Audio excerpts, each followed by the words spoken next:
If we had to take all of the principles that we teach at Hustle Humbly and put them into a course, this would be it. Welcome to Build Your Own Business 101.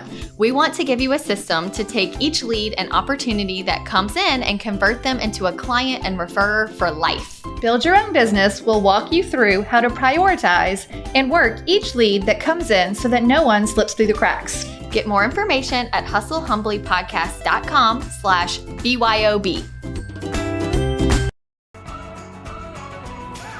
It's not like you're saying, I can never work for someone else again. Mm-hmm. You just go back. Right. Motion would be putting on your slippers and pretending like you're going to go into your office, but watching Netflix selling Sunset because it's about real estate. Well, it's like logging your food. Right. You're like, I'm not going to eat this Reese peanut I butter don't wanna cup because put I it don't on want to there. put it on the list. Now you put the poker in it. I can put my poker in the fire. Hi, y'all. Welcome to Hustle Humbly. It's Alyssa and Katie, and we are two top producing realtors in the Baton Rouge market. We work for two different companies where we should be competitors, but we have chosen community over competition. The goal of our podcast is to encourage you to find your own way in business. So stop comparing yourself and start embracing your strengths. Hi, Alyssa. Hey, Katie. How are you today? I'm just great. Wonderful. It's episode number 204. You're full-time. Full-time. Now what? What's going to happen now? Also, this episode airs on July 3rd. So I think it's ironic to have an episode about being full-time when clearly people are on vacation. Yeah. But it's also time to declare your independence. Yeah. Oh, you figured it out. Perfect. From corporate America. That's right. Be independent. Go full-time.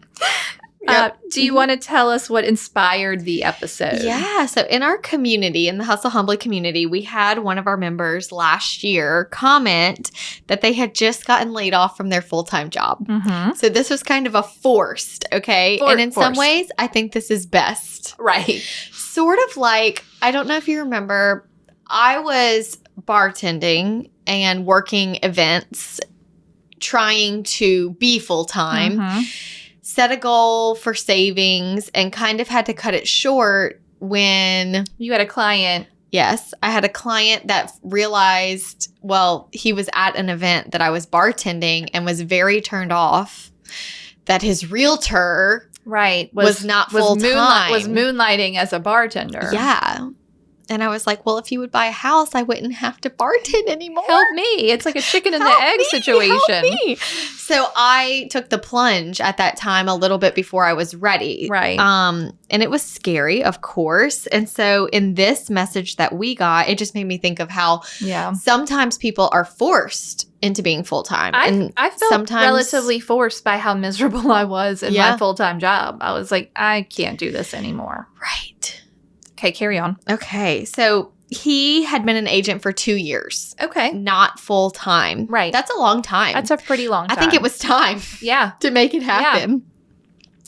And he had been planning on doing it. You know, you always plan on doing it. So he was in the group asking for advice and words of encouragement. Right, because he had been pushed out of the nest. Yeah. And he was like, help me fly. Go fly, go. Help me fly. And it was just so much good commentary, good advice. Also, just an episode that we thought would be good for anybody else that is now full-time. We have a few other episodes on preparing to be full-time and, you know, certain things you can do when you're new. Mhm. Didn't you write down a few? Yeah, so what to do when you're new or slow is episode 17. This is one of our favorites. And then we revisit the topic, and it's what to do when you don't know what to do, which is 135.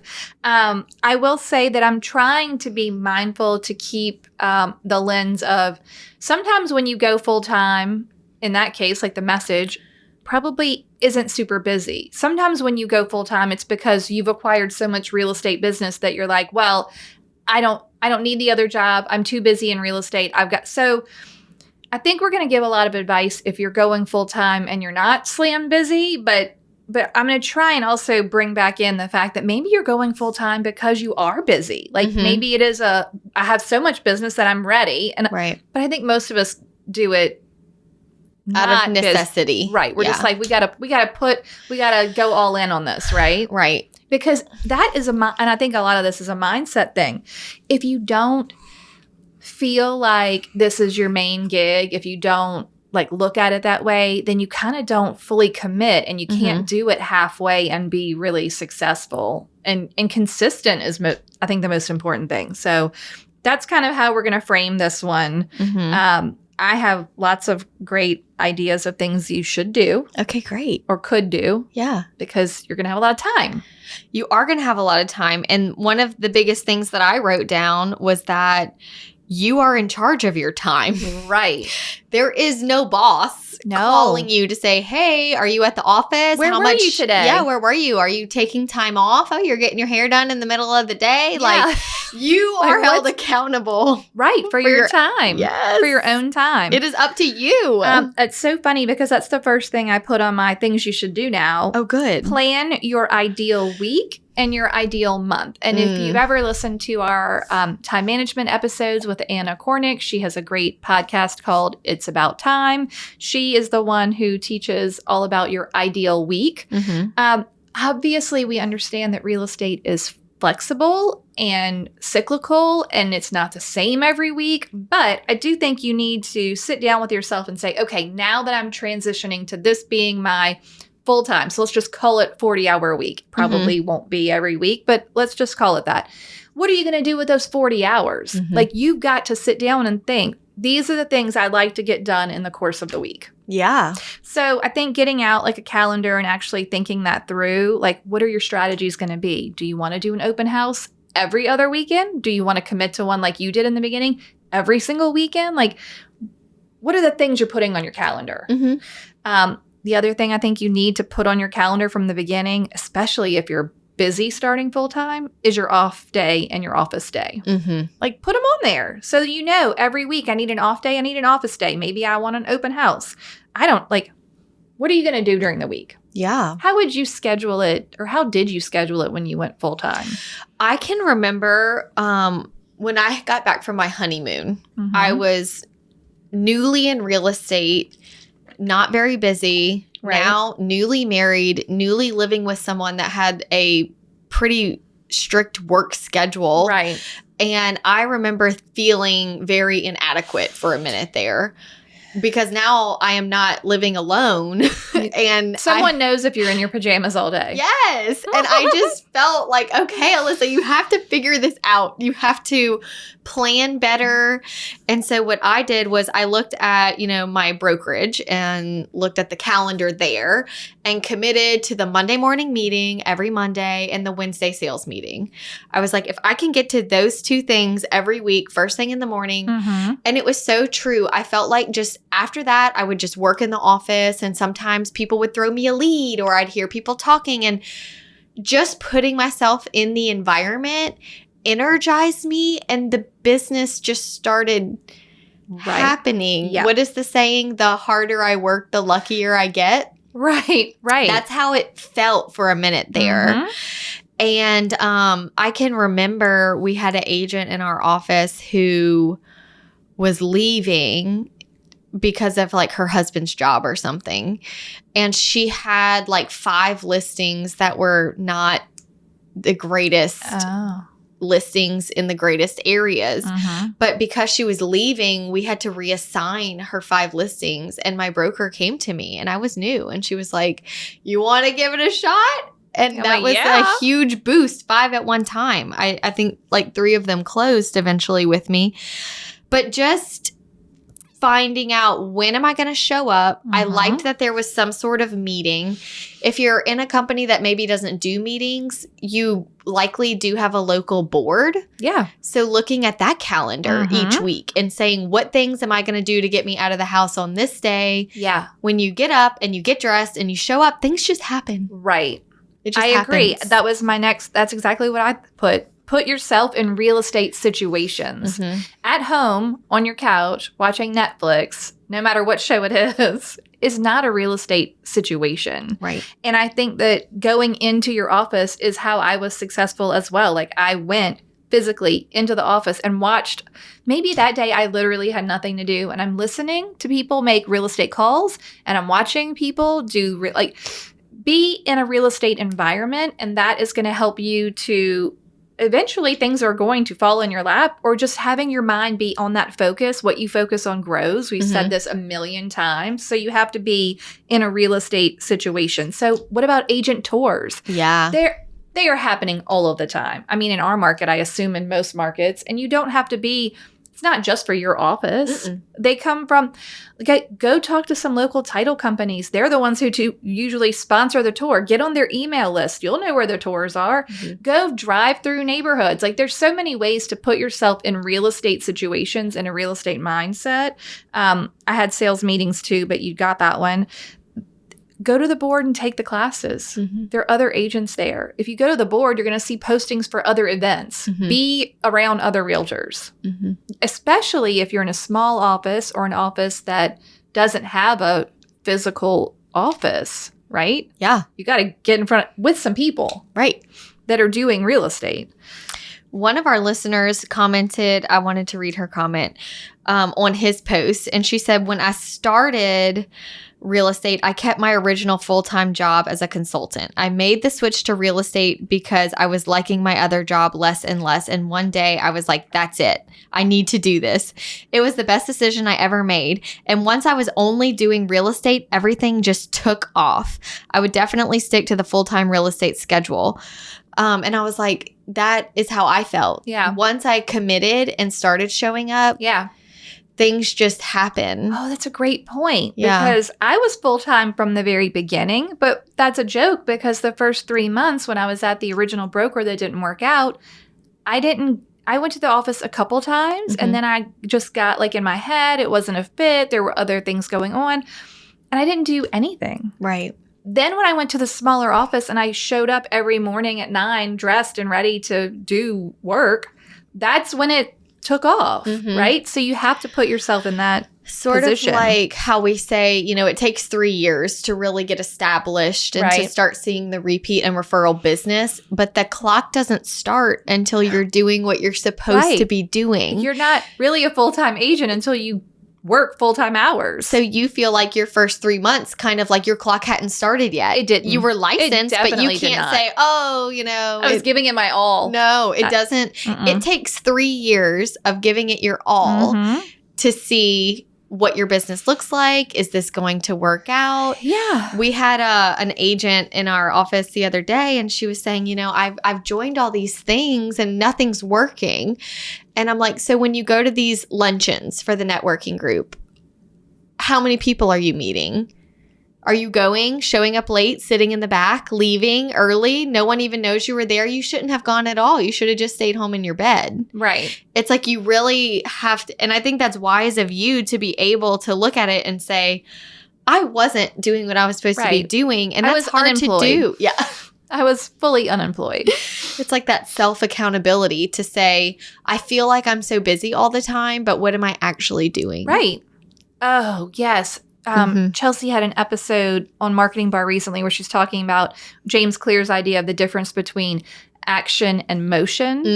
And motion is thinking about something, planning something, but action is when you're, instead of writing down a list of all the people you could reach out to in your database, actually reaching out to a person in your database is action. Motion is just making the list of the people and you know what I mean? Yes. Like you have to take some actions.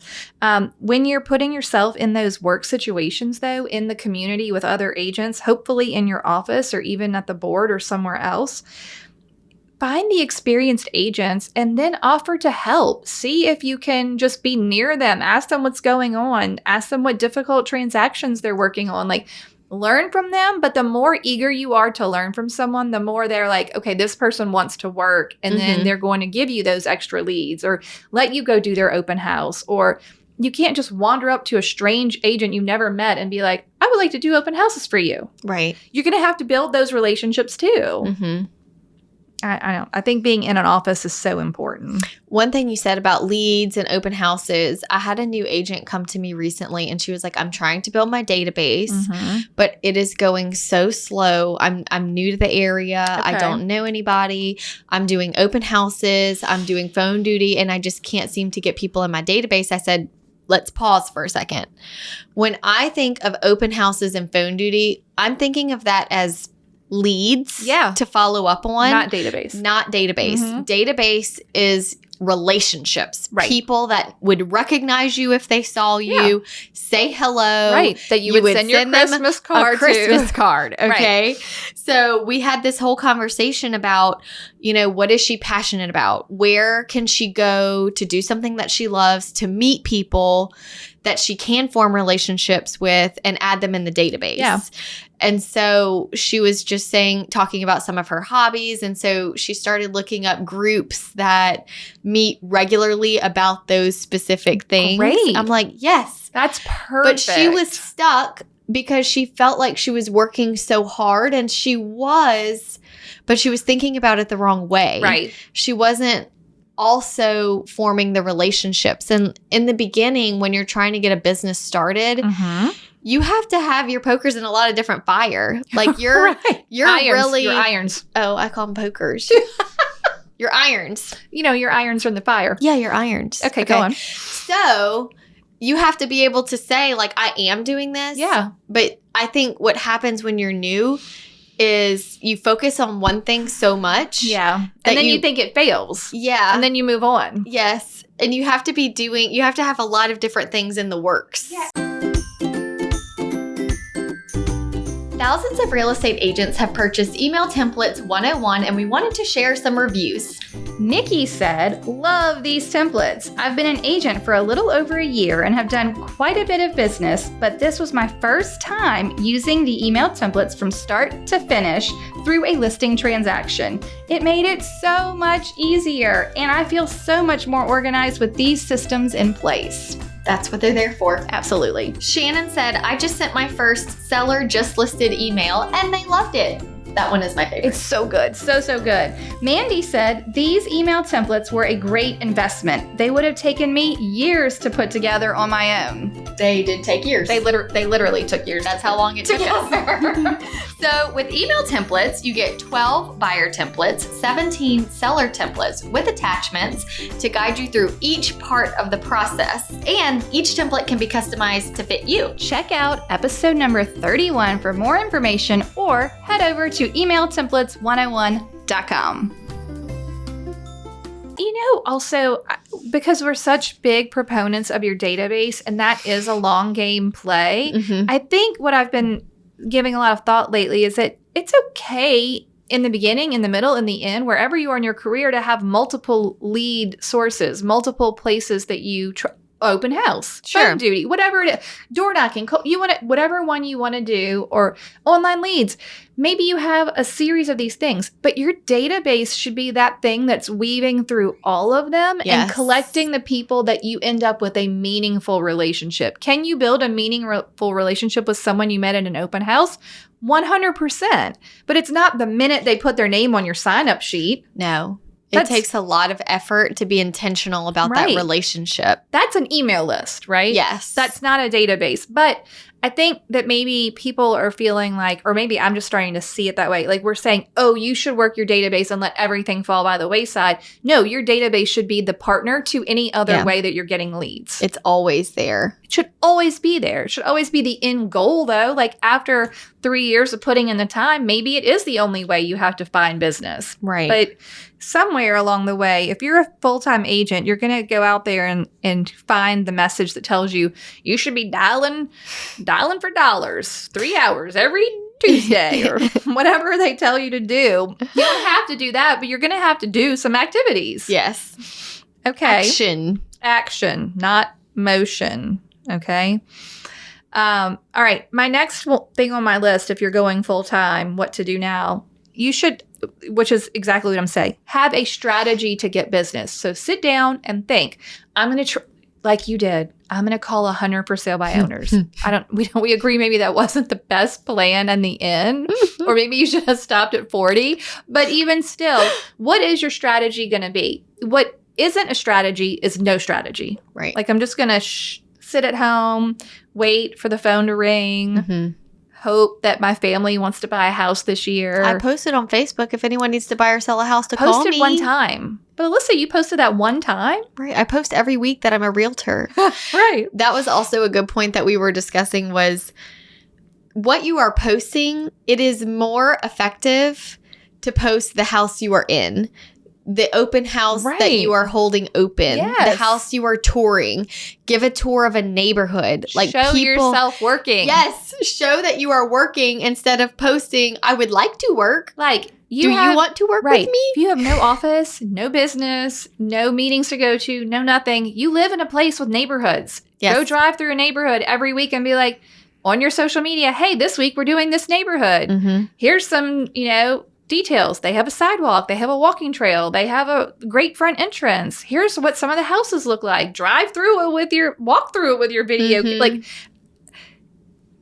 and then people are like, oh yeah, you showed us that neighborhood such and such. I didn't even know about that neighborhood. Mm-hmm. What are the things that are nearby? Like, or wow, you're a hard worker. Yeah, you're out there. You are literally pounding the pavement. Yes. Like literally working. That's the other thing. If you're not full-time, if you're not working. Right. Then you're just unemployed. Yeah. You better be doing something. All right. So what's your strategy to get business? I think now's a good time to create one. Like, if it's social media, then there's a strategy for that. Like, these things require some thought. Mm-hmm. Like, also go back to your calendar. Are you going to batch content? Do you have a day you put that on the calendar? When do you engage with people on social media? I think everyone needs to be on social media, but you get to choose how to do it. Mm-hmm. Okay. What else? What were the other commenters telling us? Okay. Well, going back to database, one of our community members said that they were laid off last year, and it was right before they closed on their new home. Oh, gosh. And it was actually the best thing that ever happened to me. Mm-hmm. Just focus on talking to more people about real estate, increase the number of people in your database, and provide people with things of value, and you will be fine. It is so scary, but it is so worth it. You will be okay. You know what's so funny? The next thing I had on my list was have real estate conversations. Mm-hmm. So that's exactly what they said. Talk to people about real estate. Like, how do you start a real estate conversation? Go outside and talk to your neighbors and be like, hey, did you see the house around the corner was listed? It's this much. Mm-hmm. This house around the other corner sold last week. Mm-hmm. Your neighbors love that stuff. Yeah. Send a postcard if you want. Don't have money? Go outside and talk to them. But how do you have conversations? Ask people how they are and what they're doing right now. Mm-hmm. They'll usually return the favor and be like, oh, how are you? What are you doing right now? Oh, well, I'm full-time in real estate. It's going great. Blah, blah. The end. There you go. Just talk to people about real estate. And by all means, don't brush it aside or ignore it if someone brings it up or someone asks. You know what I'm like? Mm-hmm. Don't be embarrassed just because you haven't had a transaction. I heard someone talking that said that they were very shy. Yeah. And it kind of proposed, I've never struggled with shyness, but it's a real thing. Yeah. And it's a hard thing, I think, in this industry to be a shy person. Yeah. But I also believe that your vibe attracts your tribe. For sure. And that you would attract the type of person that would want to work with you. You know? I would think so. On the same note, the advice that she was given, I was in the middle of it. I was watching this conversation. Oh, you were. I was just being a fly on the wall. Was that it's okay to acknowledge that, but there are still times when you have to do things that are outside of that comfort zone. Right. Yeah. Right. Sometimes you do have to, if this is what you want, if this is what you really want, you will make it happen. Well, because you're going to have to talk to people. Yeah. Yeah. So to our introverts out there, it's something that you just have to be a little bit more mindful of, that when you do go to the luncheon, that you aren't just, sitting in the back, not talking to anyone. Mm-hmm. Like, the best thing to do is to maybe even set a goal that you're going to talk to 2 people. Right. You don't have to work the room. Right. You go find that other person that is sitting by themselves and sit with them and say, hey, do you mind if I sit here? Right. Or if that's like really uncomfortable for you, start those relationships online before you get there, right? You're such a good online friend. But it's pretty easy if you're an introvert or if you're shy to send a message. This is low pain, right? Mm-hmm. Right. Hey, I'm going to be at the networking meeting on Thursday. Would love to, chat for a minute about X, or just send them a message. It's like, hey, I saw your post on whatever. That was cool. Start building a relationship to where when they see you, they're warm and they come to you. And then maybe that will help you open up a little. That's a good idea. So you're not walking up to strangers. They don't have to be totally strangers, but, Mm-hmm. or just go with a buddy. Yeah. like, why can't you take someone else? Mm-hmm. There's all kinds of business networking groups that are different, whatever, demographics, right? Yeah. Like young ladies who are in business, whatever, like just find some people that you can go with that would want to, network there as well. Mm-hmm. I think the word networking is also pretty off-putting and nerve-wracking if you're an introvert or if you're shy. Like networking, that sounds terrible. So that sounds scary. like door knocking. Yeah. I don't want to do that. It's not so bad, guys. But maybe just go volunteer at the animal shelter and you meet 3 people. Do you know what, like, maybe it's not a room full of a banquet. Right. Like, right. Let's take it down. We just need to get a person or 2 a week. Like, it doesn't have to be this big thing where I'm sending a letter to the entire, community of whatever charity organization you've decided to, like, take it back a little. Yeah. Okay. My other idea not my idea, but an idea I've read many times all over the place. Start sending your people, whoever you know, unsolicited CMAs. This is a great way to start a real estate conversation, even if it's via email. Just be like, hey, I'm practicing my CMAs and I looked yours up and here you go. And let me know if you have questions about the report and have a great day. Bye. Oh, that's so nice. But if you're full-time and you don't know how to fill your time, you can do that for an hour or 2 a week and really make an impact with your database. A huge impact. Huge. Okay. What else you got? One of our other community members said that she had set a goal before leaving to have 6 months of expenses and savings. But she said that she had a lot of agents in her office who said once they became full-time, they doubled or tripled their income. Wow. Yeah. Just from like saying, okay, like it's like sometimes we're holding on to the crumbs. Right. Because they are. The sure thing. The sure thing. Yeah, we're scared. They are going to be there no matter what. And we're clinging to it so tightly. But if we would just do what we need to do. Right. If you feel like that is what you're being called to do. Yeah. You are opening it up for something double or triple it could be. Yeah. It could be this huge game changer for your family. Right. Like, I remember hearing Jenna Kutcher talk about, like, what's the worst case scenario, right? So she was trying to work to becoming a full-time photographer, but she's working in corporate America in her little cubicle job at the Target, in like, I think human resources. And she's like, my little, whatever it was, salary, it was just comfortable. And I felt like I needed to replace it. And then she was like, and then when it was time to go full-time into the photography, I'm like, let's just think through the worst case scenario. I like that. I go into photography. I don't book any jobs. I have no money, but I've saved up my 1 year or 6 months. In 6 months, it doesn't work. What do I do then? I just go back and get another job. Right. Like, it's not like you're saying I can never work for someone else again. Mm-hmm. You just go back. They say when you're trying to process something that makes you nervous, you stop at the worst part. Right. And then I have no money. Right. But I have no bookings and I have no money. Right. And they say the only way to overcome that mental block is to keep going. Yeah. Push through to the other side. Yeah. Right. Yeah. Just got to go through what's the actual worst thing that's going to happen? Yeah. You don't sell real estate anymore. Everyone knows that you failed. No one cares. No. Or will notice. Mm-mm. Or because you're trying so hard as a realtor 10 years deep or more just to make sure everyone remembers you're a realtor. Trust me, they're not going to realize it if you stop being a realtor. Right. They're just going to be like, oh. Yeah, it's okay. You work wherever. Yeah. Or they don't care about where you work. People are very consumed with themselves. Very consumed. They're not looking at you as much as you think they are. Okay. Next on my list of things to do when you're full-time is to fine-tune your systems and processes. Y'all know I like a system. And if you're going into it because you're busy, you better do this because you're going to get overwhelmed and lose control and work 7 days a week. But if you're new, it will also give you a great sense of confidence when it's time to work with the buyer or the seller that shows up. They're going to come relatively infrequently in the beginning, and you need to be confident enough that you don't lose the one good, warm, hot lead that you get, right? You can't be worried or confused. So anyway, fine-tune your systems and processes, know how to work with the buyer seller, watch someone else do it if you haven't before, know what a closing looks like listen to all of the podcast. Yeah. I mean, like at the very least, you know, be aware of all the parts of the process. All right. Anything else on your comments from the nice people who were helping? Well, when you were saying that you need to have your systems in place, I can think back to college when we were having to mock open our own business. And we had to think through all the different avenues. Uh-huh. Many people don't do that when they think about becoming a realtor. Good point.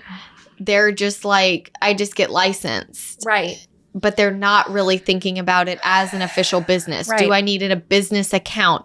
What about advertising? Mm-hmm. What about marketing? Mm-hmm. What about a logo? And don't get caught in the weeds on things like logos and whatnot. But it's nice to be able to quickly brand yourself, start with what your schedule is going to look like, what you're going to share, how you're going to communicate to people, like actually having a business plan. Yeah. And always going back to the question, if you hired you to run your business, would you fire you? Right. Are you even showing up for work? Yeah. Have you been to work this week? Like, ask yourself, really, have I really worked this week? Am I working full-time? Can you call yourself full-time? I feel so busy, but and I like how you do, where you have your days where if you're feeling like you're in a funk or you're not being productive, where you actually document what you do. Right. How many days? You did it for a week? I did the time audit for 3 days. A time audit. Every 15 minutes, write down what you're doing. I love that. Now, I was not technically in a funk at that time. I was trying to just sort out how am I spending my time. So one day happened to be a day where I was in the office. One day was a day where I had appointments out of the house. And I don't know what probably the same with the third day. But every 15 minutes, track your time. Mm-hmm. At least you can be aware. I think being aware of how you're spending your time is the key to unlocking, well, how do I want to adjust this? Yeah. You are going to probably be on your best behavior, but trust me, you'll notice how many times you reach for your phone to go scroll. Right. Because you were supposed to be tracking every 15 minutes what you're doing. And then suddenly you're like, Well, it's like logging your food. Right. You're like, I'm not going to eat this Reese's peanut butter cup because I don't want to put it on the list. It's just like that. Yeah, it just makes you aware. It is kind of helpful if you're transitioning. And look, if you're a producing realtor that's going from part-time to full-time, you are going to have some extra time now, right? Yeah. But you don't want to fill it up with the wrong things, what you think you should be doing. Fill it up with the things that you want to do based on your business plan and your strategies. You can't just say, oh, well, everyone says I have to call, people for 3 hours on Tuesday. Is that your strategy? Like, are you comfortable doing that? Do the calls end up positively? Like, what are you, you've got to choose what you're going to do with that time and this. Basically block it out, right? Right. Number one tip I have on the list, though, you're full-time now. What is, wait for it, put on shoes. Oh, is this Atomic Habits? I don't think so. No, this is one of those, they say if you work from home, that the key is to putting on shoes. Oh. So that you aren't, like don't shuffle around your house in slippers, roll into your, computer for a few minutes with your face mask on and your hair in a messy bun and pretend you got to put your mind, your body and your mind have to be oh, it's work time. Yes. I'm in the mode. So even if you are working from home and you don't have a community to go spend time physically inside of, put your dang shoes on and then do whatever you plan to do for your business. One of my things when I'm working from home is once I light the candle on my desk. Oh, you've lit in the fire. I've lit in the fire. Now you can put the poker in it. I can put my poker in the fire. In Office Day, we talk about all the tips for working at home, I think. And that's episode 78. And we do talk about putting on the shoes there. Okay. Even if they're flip-flops. I've got on flip-flops today. What about slippers? You said no slippers. I would prefer not a slipper. Okay, I feel like that speaks sleepy to a different time. vibe. Yeah, you're right. It does. Quiet coffee by the fire. That's not the vibe we're going for. We need action, not motion. Okay, action. You're right. Motion would be putting on your slippers and pretending like you're going to go into your office, but watching Netflix selling Sunset because it's about real estate. That's not going to work. Action would be putting on your real shoes and going to tour a neighborhood, even if you're by yourself in your car taking random video. Yeah. Okay. I got a good one. Oh, good. I can't wait. I left my full-time job with little money and saved to work in real estate full-time. I sold 35 homes in my first year. Failure was not an option. That's how we both. You felt that way? It was not an option. That's how I felt. I had to make this happen. Plus, listen to all of the courses for Hustle Humbly and the templates until it is natural. Oh, I love that. You've got this. Mm-hmm.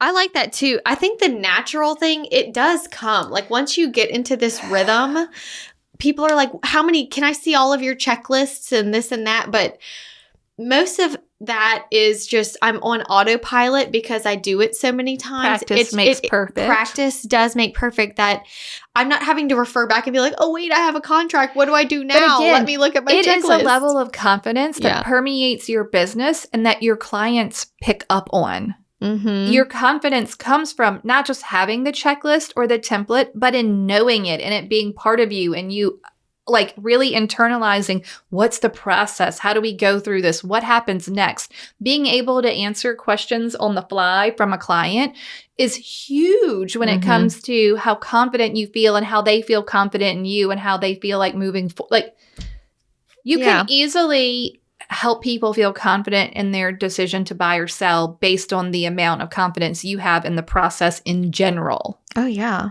Right? Mm-hmm. Did they give any other good tips or that was pretty much?